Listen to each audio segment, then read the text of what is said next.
So recently I had a client ask me, Brennan, how much money will we actually make based on historical data if we are to buy a condo in Seattle versus continuing to rent? Well, that's a great question, and today I'm going to answer it for you on this week's episode of the Clouse Corner. So maybe you're wondering, should I keep renting or should I buy? And if I buy, how much money could I possibly expect to make? Now, one warning with this video, I cannot claim that these numbers are going to be your experience, but this is based on historical data of what we've seen in the Seattle market. And I'm going to break this down into 3 examples for you. We're going to talk about a 5-year ownership, a 4-year ownership, and then a 3-year ownership.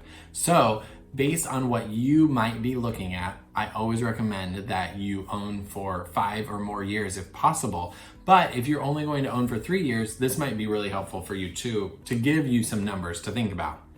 So let's start with the 5-year example. So in June of 2015, the average price of a condo in Seattle was $373,931. In June of 2021, the average price of a condo in Seattle was $551,059. Now that is a gain over 5 years of $177,128. Now, the cost to sell your home is approximately 9%. We're going to put it on the higher end. It's typically 8 to 9%, but we're going to give a higher amount to sell a condo. So at $551,000, that would be approximately $49,595 to sell that condo. So your net gain over 5 years, which is the equity that you've gained over the 5 years minus the cost to sell, is $127,532. So your net gain is what you would make over those 5 years. Now, I am estimating, I have in front of me the actual cents here, but I'm estimating, I'm rounding these off so that you get whole numbers, so you can see.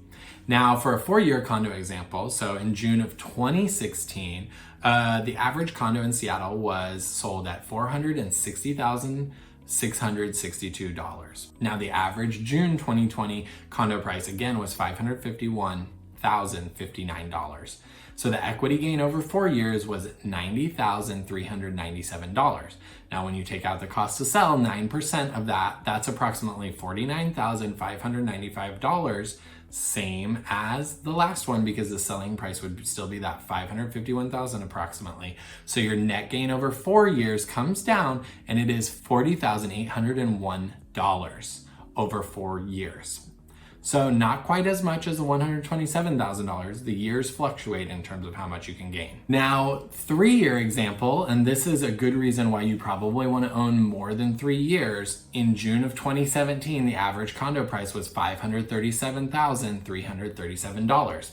And in June of 2020, the average condo price again was $551,059. So that's only an equity gain of $13,722.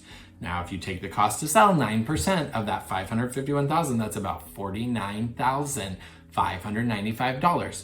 So the net gain, the equity minus the cost to sell, is actually negative in this case. It's $35,873. Now, even though this is negative, keep in mind, you have been paying your mortgage off for these 3 years and not paying rent. So your mortgage is probably going to be less than what you bought the condo for because you put a certain percentage down.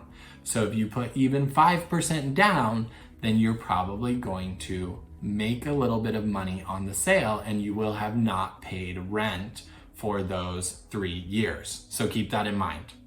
So there you have it. The best possible scenario is to own 5 or more years. The gain in what you make just continues to go up each year that you own. But again, the example for 5 years is $127,532 that you will make after the cost of selling is taken out. So keep that in mind when you're thinking about should you rent or should you buy. That's just a few numbers to give you a good example of what you can expect. Again, this is based on historical data, not future data, because we don't have that. So it is at your own risk, but if you want to know more, don't hesitate to reach out to me. I can tell you these numbers for any specific neighborhood that you're looking in or thinking about. You can talk, call, text, email, or direct message me. And don't forget to subscribe to our YouTube channel and also follow us on social media. Thanks for tuning in. See you next week.